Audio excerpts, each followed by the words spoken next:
My dear student, मैं सुनील कुमार आप सभी को अन्य क्लास में स्वागत करता हूँ।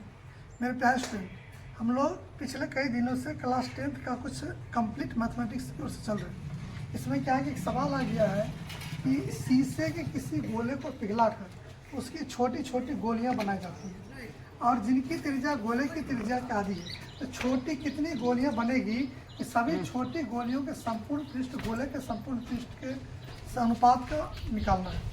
समझिए, तो इसमें सवाल किया है कि शीशे के किसी गोले, शीशा का गोला है, गोला को पिघला कर गोली बनाएंगे, तो और गोली का जो त्रिज्या है वह गोले की त्रिज्या की आधी है। हम निकालते हैं, पहले गोली की संख्या निकाल लेते हैं। गोली की संख्या, गोली की संख्या अगर गोले के आयतन में गोली के आयतन से भाग दे देंगे, क्या निकल जाएगा? गोली की संख्या। तो गोला का आयतन बटा एक गोली का आयतन, एक गोली का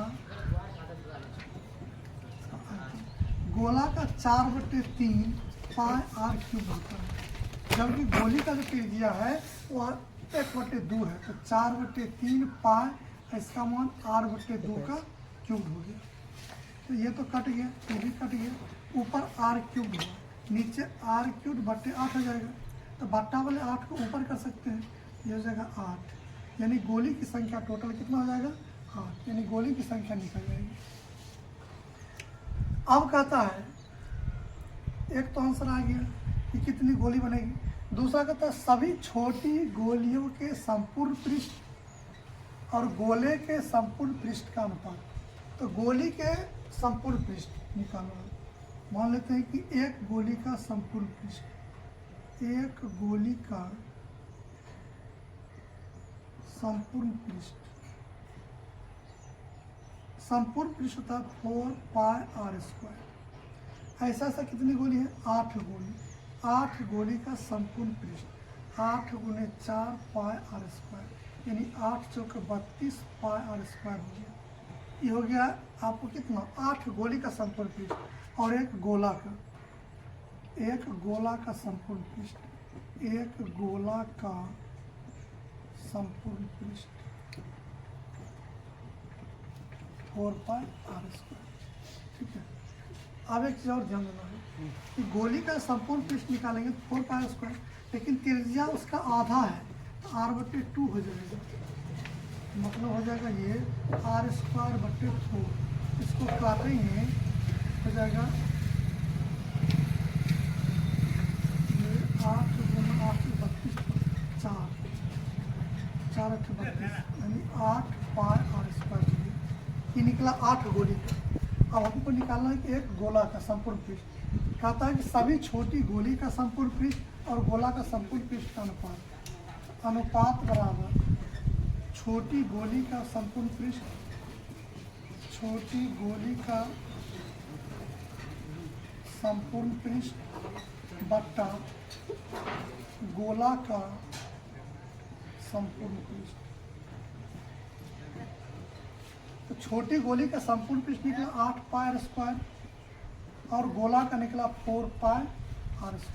ये भी कट गया, 4 × 8, यानी 2/1, यानी 2:1 का अनुपात में आंसर है।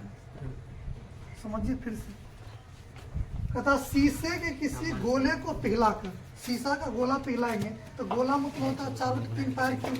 गोले को पिघलाकर छोटी छोटी गोलियां बनाई जाती है। तो एक गोला से कितनी गोली बनेगा, जबकि गोली की त्रिज्या गोले की त्रिज्या का आधा है। तो गोली की संख्या निकालेंगे तो गोला का आयतन बचे एक गोली का आयतन, तो गोला का आयतन 4/3 पाई क्यूब, अब गोली का आयतन 4/3 पाई r/2 का होल।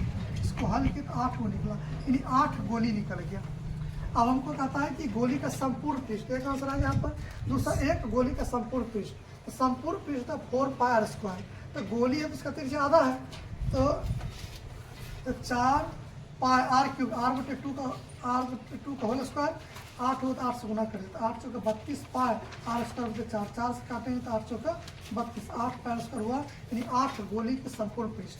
और एक गोला का संपूर्ण पृष्ठ 4 पाई स्क्वायर। अब इसका भी अनुपात पूछ रहा है, तो छोटी गोली का अनुपात यानी सभी छोटी गोली का अनुपात, सभी छोटी गोली का संपूर्ण पृष्ठ बटे गोला का संपूर्ण पृष्ठ काट दी तो 2:1 के रूप में आंसर आ गया। यही इसका आंसर हो गया। शायद हम आशा करते हैं कि आप लोग समझ गए होंगे, इसलिए क्लास को हम एंड करते हैं। धन्यवाद।